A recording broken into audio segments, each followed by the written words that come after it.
c'est votre humble serviteur, le docteur Noé. Bienvenue encore sur votre émission Croyant Débéré. Comme de nos habitudes, c'est une émission d'études bibliques et de la croissance spirituelle. Par la grâce de Dieu, il y a une nouvelle série de prédications que nous avons commencé intitulée Malheur à eux parce qu'ils ont suivi la voie de Caïn, l'égarement de Balaam et la révolte de Corée. Nous avons dit que ce sera un long moment où nous serons en train de parler sur ce thème. Et il y a des épisodes que nous avons déjà fait à propos de ce thème concernant Caïn. Notre texte de base se trouve dans Jude chapitre 11. Jude 11, la Bible déclare malheur à eux, comme je viens de le dire. Mais l'histoire de Caïn, ça se trouve dans Genèse chapitre 4. Et quand nous lisons Genèse chapitre 4, on ne voit pas réellement le péché de Caïn. Les gens pensent que le péché de Caïn, c'était la mort d'Abel. Mais vous allez voir qu'avant que Caïn puisse tuer Abel, Dieu avait déjà rejeté Caïn. Donc le péché de Caïn, ce n'était pas le fait de tuer Abel. Mais nous trouvons le péché de Caïn selon Hébreux chapitre 11 verset 4.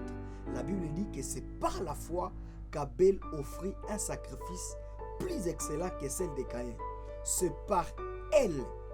Elle, ce n'est pas le sacrifice. Elle, c'est la foi.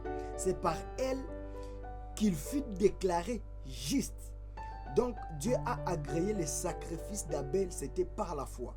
Donc le péché de Caïn, c'était l'incrédulité. Donc Caïn, lui, il est venu donner les sacrifices non pas par la foi. La Bible nous dit que la foi vient de ce que l'on entend. C'est-à-dire il y a des choses que Abel avait entendues pour venir donner les sacrifices. Et vous allez voir que ce que Abel avait entendu, ça se trouve dans Genèse chapitre 3. La Bible dit que quand Adam a péché, Dieu était obligé de tuer un animal. Nous savons l'histoire qu'Adam est allé prendre le feu de figuier. Dieu avait refusé les efforts de l'homme. Donc par ça, Adam a eu le temps de transmettre ses savoirs à ses enfants. Il leur avait dit, moi j'étais pécheur et par le sacrifice, Dieu m'a déclaré juste. Alors vous devez aussi obtenir cela. Et nous allons voir alors, Caïn lui il a refusé cela, mais Abel avait accepté cela. Donc le péché de Caïn, c'est le refus de l'héritage du péché. Et je l'ai dit, nous voyons ces deux méthodes à travers Luc chapitre 18. Car Caïn et Abel nous enseignent deux méthodes pour se rapprocher vers Dieu. Il y a la méthode de la grâce et la méthode de mérite. Il y a des gens qui pensent que nous méritons ce que nous obtenons chez Dieu. Alors que tout ce que Dieu nous donne, c'est par la grâce.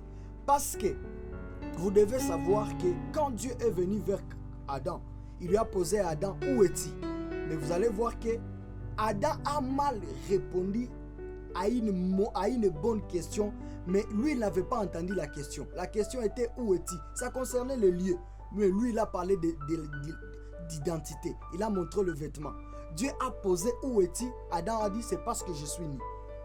Ça ne marche pas de pair. Pourquoi? Parce que le lieu ou l'identité détermine le lieu.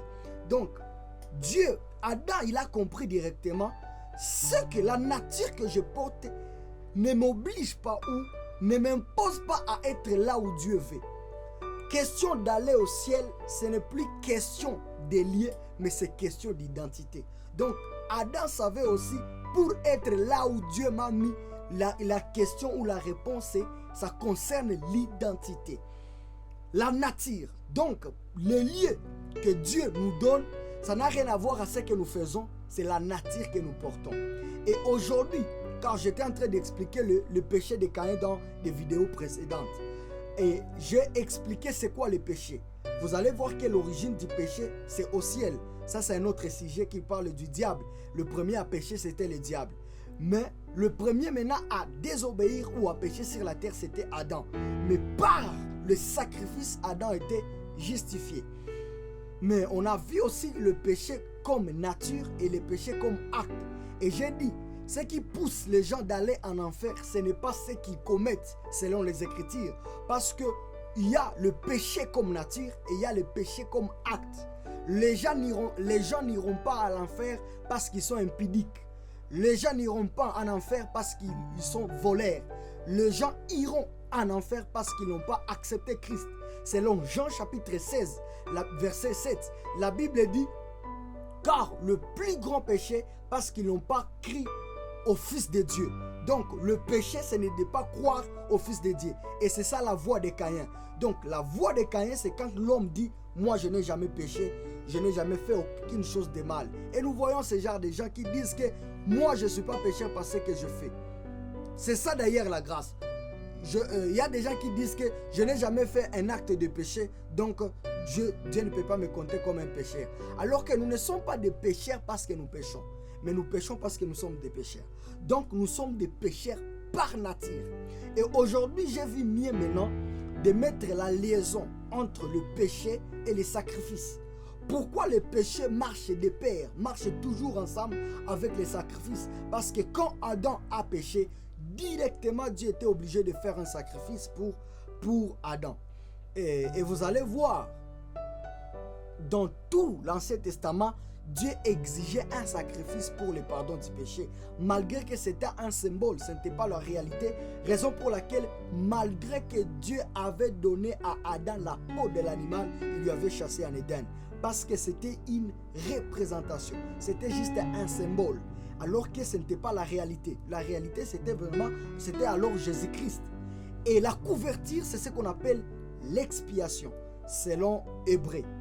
Et aujourd'hui, c'est ça que je vais dire. Donc aujourd'hui, je vais parler un peu sur l'expiation. Lisons la parole de Dieu. Je suis dans Lévitique chapitre 17, verset 11. La Bible déclare, « Car l'âme de la chair est dans le sang.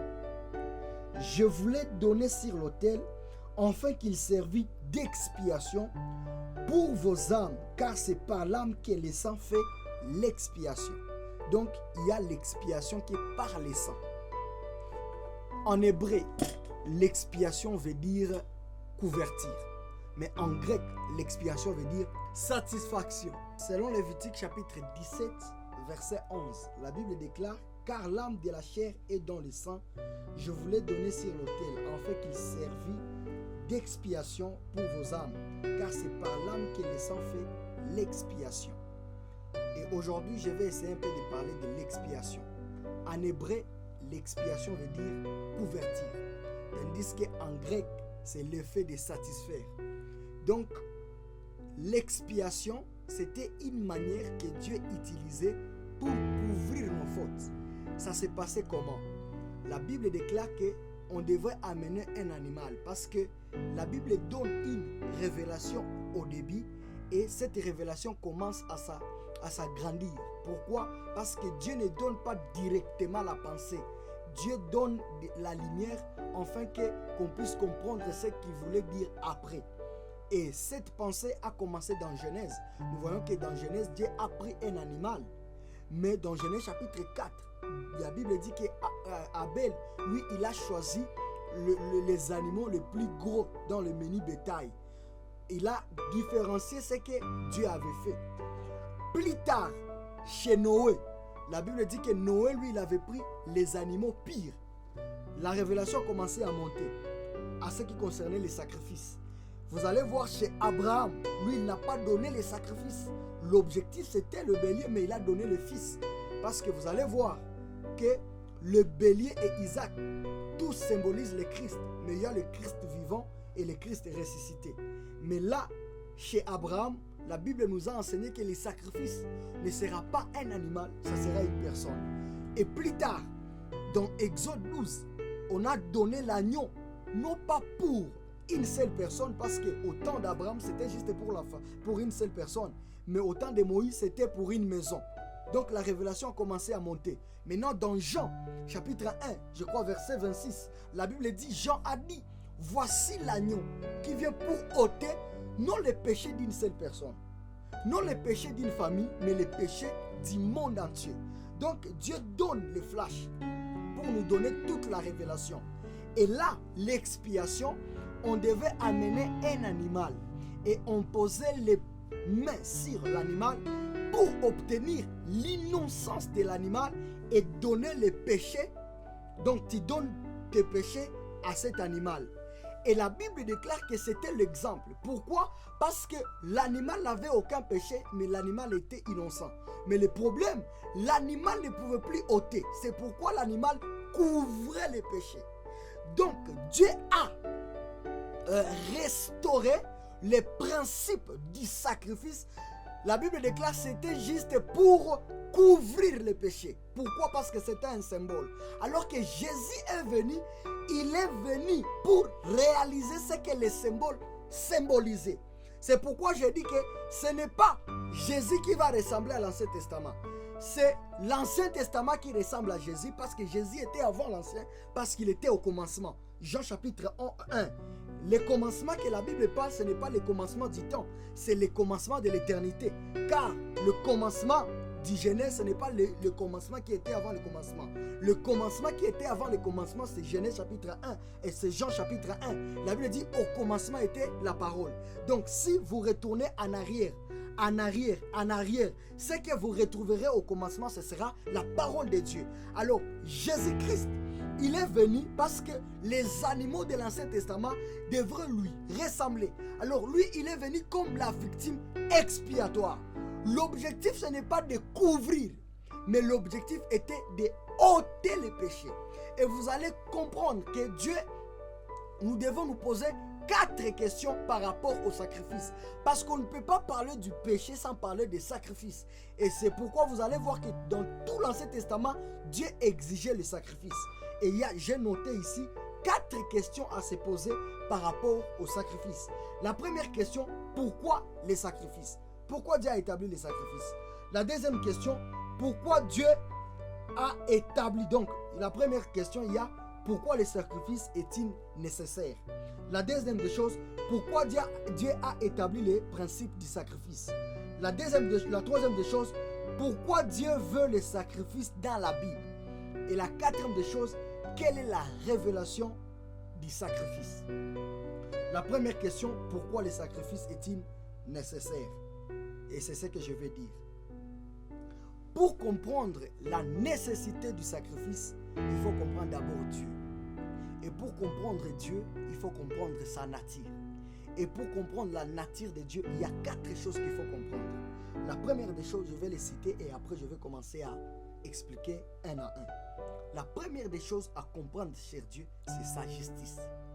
Dieu est juste.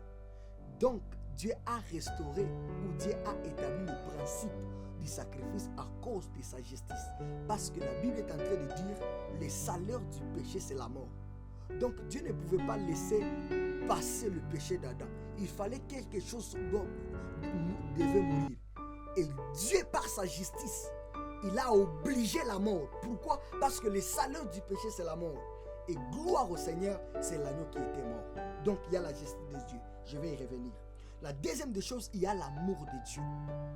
Donc, la justice de Dieu a obligé un sacrifice ou une offrande et son amour l'a offerte. La troisième des choses, c'est la souveraineté de Dieu. Dieu est souverain. Et la quatrième des choses, c'est la sainteté de Dieu. Donc, Dieu a exigé le sacrifice par rapport à sa nature. Par rapport à sa nature, la première des choses que nous devons comprendre de sur Dieu, c'est sa justice. Raison pour laquelle il y a des gens qui se posent des questions. Comment Dieu ne pouvait pas venir directement et tuer les diables là-bas quand le diable parlait avec Adam et Ève? Pourquoi Dieu ne pouvait pas venir et finaliser avec cette histoire? Pourquoi aujourd'hui nous souffrons? Pourquoi il y a toujours ces histoires? Vous devez comprendre la justice de Dieu. Dieu ne peut pas être au-dessus de lui-même. Dieu ne peut pas être au-dessus de sa parole. Pourquoi? Il a créé l'homme et il a établi le principe que l'esprit ne peut pas venir sur la terre sans porter le corps. C'est pourquoi le diable est venu dans le serpent pour séduire la femme. Alors il était impossible pour Dieu de venir et de porter le corps, enfin d'apporter la solution à ce qui concerne le péché. Donc Dieu a établi le principe du sacrifice par rapport à sa justice. C'est pourquoi Genèse chapitre 3 verset 15, la prophétie était dit et la postérité de la femme. Donc Dieu était en train de dire au serpent, tu t'es servi. Il était en train de dire au diable, tu t'es servi au serpent pour venir et tromper la femme. Je vais aussi me servir de la femme. Je vais porter les corps afin d'être légal sur la terre pour t'écraser la tête. Donc Dieu a établi le principe du sacrifice par rapport premièrement à sa justice. Parce que Romain est en train de dire, le salaire du péché c'est la mort. Et Dieu ne pouvait pas laisser le péché de l'homme passé. Raison pour laquelle Dieu a établi les sacrifices. Pourquoi? Parce que quelque chose devrait mourir. Maintenant, il y a des gens qui ne savent pas ce que Adam avait fait. Si aujourd'hui peut-être nous sommes arrivés à ce niveau, c'est parce que Adam avait accepté qu'il est pécheur. Quand Dieu est venu vers Adam, il avait posé une question à Adam. Où es-tu? Adam avait dit, je suis né. Réalisons cette histoire. Adam n'était pas né. Adam avait déjà pris le feu de figuier. Adam n'était pas né. Mais qu'est-ce que Adam a dit à Dieu? Mes efforts ne peuvent pas couvrir ma nudité. Mais aujourd'hui, nous voyons des gens qui ils ne sont même pas comme Adam. Il n'y a aucune œuvre qu'on peut trouver chez eux. Mais ils disent à Dieu, je suis habillé. C'est quoi cette phrase? C'est prouver la justice par les œuvres. Personne ne peut être sauvé par les œuvres. Ce qui est bizarre, vous ne savez pas que Dieu n'a pas amené la loi pour prouver la justice. Parce que Abraham était justifié avant la loi. Dieu a amené la loi pour montrer à l'homme à quel point il ne peut pas arriver à la standard parfaite de Dieu. La loi est comme le thermomètre. Le thermomètre n'est pas le médicament. C'est quelque chose qui te sert. Ça nous sert juste à regarder à quel point nous sommes malades. C'est ça la loi. La loi nous aide à regarder à quel point nous sommes faibles. Parce que personne ne peut être justifié par les œuvres de la loi. Et j'aimerais lire à ce qui concerne la justice de Dieu. Pourquoi? Parce que c'est là où beaucoup de gens ne comprennent pas la Bible et ils commencent à dire que je suis pauvre parce que c'est Dieu qui a établi ça. Je suis comme ça parce que c'est Dieu qui a établi ça. Non, dans la justice de Dieu, Dieu n'a pas créé des pauvres et il n'a pas créé des riches. Dans la justice de Dieu, si tu veux manger, tu dois travailler. Dans la justice de Dieu, celui qui veut aller au ciel doit croire en Christ. Peu importe tout ce que tu vas faire, si tu n'as pas cru en Christ, Dieu est juste. Écoutez ce verset. Romains chapitre, il y a Romains chapitre 6 verset 23 qui parle que le salaire du péché c'est la mort. Et là, nous voyons que Dieu a tué un animal pour que Adam soit sauvé. Et le principe des animaux est resté dans l'Ancien Testament et nous disons que ça ressemblait à Christ. Mais lisons Romains chapitre 3 verset 25. J'aime beaucoup ce verset. Romains chapitre 3 verset 25.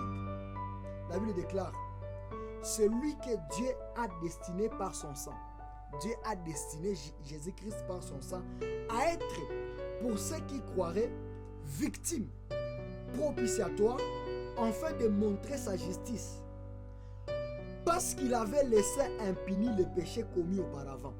Dieu avait laissé le péché impuni auparavant. Au temps de sa patience, enfin dis-je, de montrer sa justice dans les temps présent, de manière à être juste, tout en justifiant celui qui a la foi en Jésus. Ce verset veut nous enseigner que les sangs des animaux ne pouvaient plus ôter les péchés. Pourquoi? Parce que ça couvrait. Maintenant, Dieu a laissé ces péchés impunis. Donc, Abraham, Isaac, Jacob, tous les justes de l'Ancien Testament, ils n'ont pas été sauvés par les sangs qu'ils versaient dans l'Ancien Testament. La Bible dit que Dieu a laissé ces péchés impunis par sa patience. Pourquoi? Parce qu'il y a la différence entre le contre-valeur et la valeur d'une chose. Il y a la différence entre la carte bancaire et l'argent. La carte bancaire représente l'argent, mais ce n'est pas l'argent. C'est ça aussi. Les animaux représentaient Christ, mais les animaux n'étaient pas Christ. Donc si Christ ne devait pas venir, même Abraham pouvait périr. Donc les saints de l'Ancien Testament, ils ont été aussi sauvés par le sang de Jésus. La deuxième des choses, c'est l'amour de Dieu. Ici, je ne vais pas beaucoup parler. 1 Jean chapitre 4. Je vais lire juste ce verset. 1 Jean chapitre 4, verset 8. Écoute ce que dit la Bible. Celui qui n'aime pas n'a pas connu Dieu, car Dieu est amour. Dieu n'a pas l'amour, mais Dieu est amour. L'amour de Dieu a été manifesté envers nous en ce que Dieu a envoyé son Fils unique dans le monde, afin que nous vivions par lui. Et cet amour consiste non point en ce que nous avons aimé Dieu. L'amour de Dieu ne consiste pas que quand nous lui avons aimé, non. Mais l'amour de Dieu consiste que quand nous étions encore pécheurs, il est mort pour nous. Mais en ce qu'il nous a aimés et envoyé son Fils comme victime expiatoire pour nos péchés.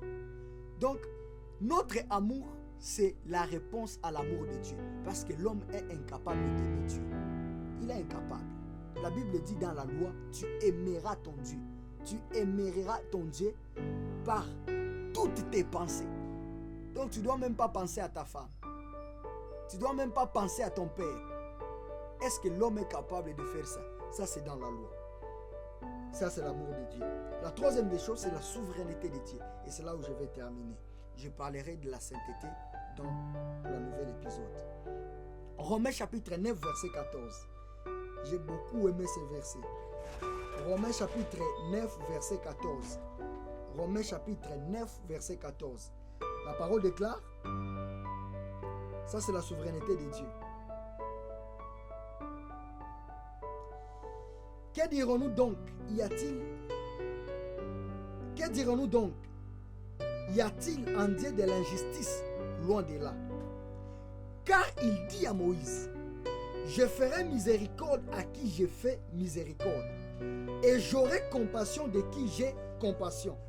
Ainsi donc, cela ne dépend ni de celui qui veut, ni de celui qui court, mais de Dieu qui fait miséricorde. Car l'Écriture dit à Pharaon, je t'ai suscité à dessein pour montrer en toi ma puissance, et enfin que mon nom soit publié par toute la terre. Ainsi, il fait miséricorde à qui il veut, et il endurcit qui il veut. Tu me diras, pourquoi blâme-t-il encore? Car qui est-ce qui résiste à sa volonté? La Bible déclare, ô homme, toi plutôt, qui es-tu pour contester avec Dieu? Les vases d'argile, dira-t-il à celui qui l'a formé, pourquoi m'as-tu fait ainsi? Le portier n'est-il pas maître de l'argile pour faire avec la même masse un vase d'honneur et un vase d'un usage vil? Et que dire si Dieu voulant montrer sa colère en faire connaître sa puissance et supporter avec une grande patience des vases de colère formés pour la perdition? Et s'il a voulu faire connaître la richesse de sa gloire envers des vases de miséricorde qu'il a d'avance préparés pour la gloire, ainsi nous a-t-il appelés non seulement d'entre les Juifs, mais encore d'entre les païens. Selon qu'il est dit dans Osée, j'appellerai mon peuple celui qui n'était pas mon peuple, et bien-aimé celui qui n'était pas le bien-aimé. Paul est en train de dire, à ce qui concerne la souveraineté de Dieu, l'homme ne doit pas se poser des questions. Oh, pourquoi Dieu avait aimé Israël et après il est venu pour aimer les nations? Paul est en train de dire, ce n'est pas ta question. La vase ne doit pas se poser la question, pourquoi le potier m'a formé ainsi? À ce qui concerne la souveraineté de Dieu, Dieu fait ce qu'il veut.